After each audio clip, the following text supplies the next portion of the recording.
Just a couple of questions.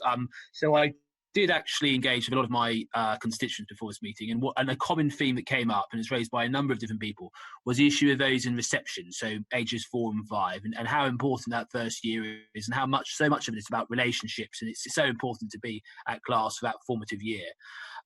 So just an idea about what specific plans there are by the government to address any concerns there. I mean, I know lots of parents might want their children to repeat that year, and I think if there was a case for summer schooling, it absolutely could well be appropriate for them. And also another question with regards to the national review on SEND that the Department of Education are carrying out at the moment. Just any idea about timescales and who the department have been talking to on that review?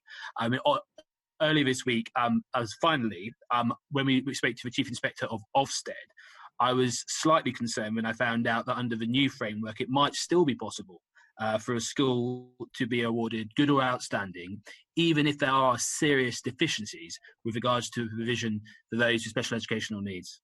Sorry, that's quite a few questions there. Sorry about that. That's okay. So in terms of reception, I totally agree about the important role that reception plays.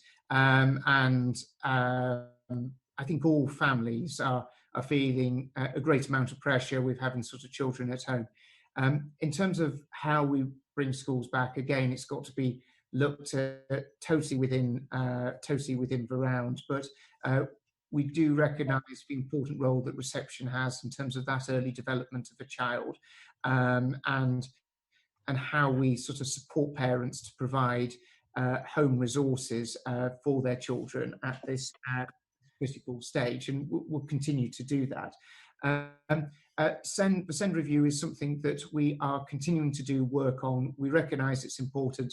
To say that coronavirus hasn't had an impact in terms of how we've had to, deal with that, it will have delayed when the SEND review can report back, but work is still ongoing because we feel the importance of getting special educational needs provision right is so critical in terms of getting the whole schooling system right.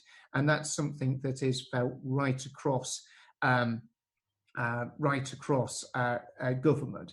But as you can imagine, a key part of special educational needs is also, and if we think about education and healthcare plans, a key element of that is also the health element.